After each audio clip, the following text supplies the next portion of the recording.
The radar screens went dark. Then they lit up like a Christmas tree on fire.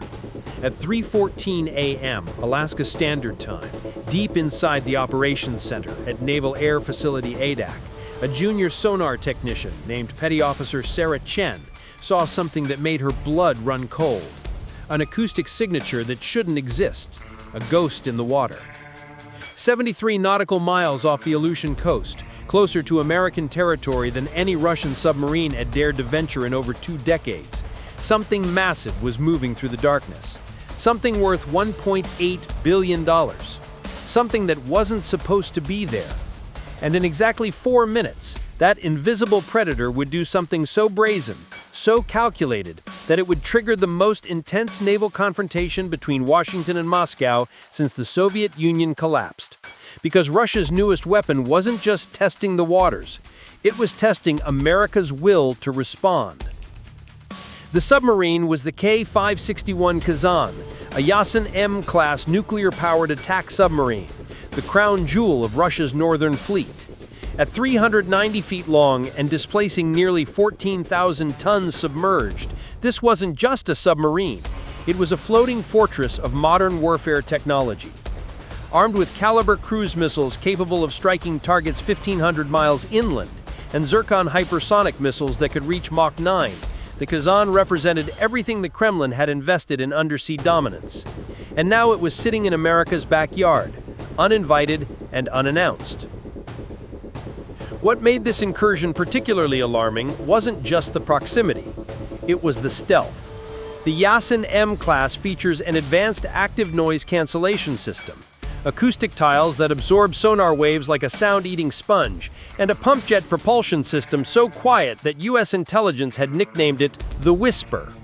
At depths exceeding 1,800 feet, operating in ultra-quiet mode, the Kazan could theoretically pass within 10 miles of a NATO destroyer and never be detected. Theoretically. But what Russian Naval Command didn't know was that America had been watching this particular submarine for far longer than they imagined. 3 days earlier, a U.S. Navy P-8A Poseidon maritime patrol aircraft operating out of Joint Base Elmendorf-Richardson had picked up unusual thermal anomalies near the Bering Strait. Synthetic aperture radar detected what analysts described as water displacement inconsistent with marine life or commercial traffic. Translation: something big was moving south, staying deep, staying quiet. By the time the Kazan crossed into the Aleutian operational zone, U.S. Northern Command had already deployed assets into position. Orbiting overhead, satellites track thermal signatures through layers of cloud and ice. Below the surface, USS Seawolf, only one of 3 submarines in her class and arguably the most lethal hunter-killer ever built, had been shadowing the Russian vessel for over 60 hours. Then at 3:18 a.m., everything changed. Sonar operators detected a launch sequence, not a missile, a torpedo. The weapon didn't track toward a target. It simply detonated in open water, 47 nautical miles from the Alaskan coastline, creating a massive acoustic shockwave that rippled across hundreds of square miles of ocean. It was a demonstration, a flex, a message that said, "We can reach you whenever we want." But what Moscow intended as intimidation became something far more dangerous, because that single explosion gave away everything. The moment the torpedo detonated, U.S. acoustic sensors across the North Pacific captured the weapon's unique signature. Every sound frequency, every vibration pattern, every mechanical fingerprint was recorded, analyzed, and fed into the most sophisticated naval intelligence database on Earth. In less than 90 seconds, artificial intelligence systems at Naval Intelligence Activity Whidbey Island had built a complete acoustic profile of Russia's newest stealth torpedo system. The very weapon Moscow had spent billions developing in secret was now an open book, and the Americans weren't done collecting data. Inside the Pentagon's National Military Command Center, a secure video conference lit up with faces from U.S. Indo-Pacific Command, Northern Command, and Strategic Command. The conversation lasted less than 3 minutes. The conclusion was unanimous. Russia had just made a critical mistake. Now it was time to show them the cost. At 3:24 a.m., Vice Admiral Rachel Morrison, commander of Submarine Forces Pacific, issued a directive that would be classified for the next 50 years. Authorization granted for Operation Polar Response. Rules of engagement. Demonstrate capability without escalation. Make it count. Beneath the frigid Alaskan waters, USS Seawolf shifted from surveillance to engagement posture. Her crew of 140 moved with practiced precision, every action rehearsed 1,000 times. In the control room, Commander David Reeves studied the tactical display. The Kazan was beginning to turn north, likely preparing to withdraw toward Russian territorial waters. But it was moving slowly, confidently, as if completely unaware it had been tracked for 3 full days. That confidence was about to be shattered. At 3:31 a.m., the Seawolf activated its acoustic counterintelligence suite, a weapon system so classified that even its name is redacted in most naval documents. Using advanced signal processing, the system could do something almost magical: hijack enemy torpedoes mid-flight by overriding their guidance systems with false targeting data. When Russian sonar operators aboard the Kazan launched a second test torpedo at 3:34 a.m., they watched in horror as their own weapon suddenly reversed course. The torpedo, worth millions of rubles and years of development, began tracking back toward its launch point. Russian emergency protocols kicked in immediately, but for 7 terrifying seconds, the crew of the Kazan believed they were under attack by their own weapon. The psychological impact was instant and devastating. Aboard the Russian submarine, chaos erupted. Diving alarms blared. The captain ordered an emergency depth change, pushing the Kazan deeper into the continental shelf. Russian naval doctrine calls this maneuver defensive evasion, but every submariner knows what it really means: panic. And in those frantic moments of confusion, the Kazan transmitted an emergency burst communication to Northern Fleet headquarters in Severomorsk. That transmission, encrypted but detectable, gave away the submarine's exact position, depth, and heading. Moscow's stealth advantage evaporated in a single panicked radio call. Meanwhile, on the surface, the real show was just beginning.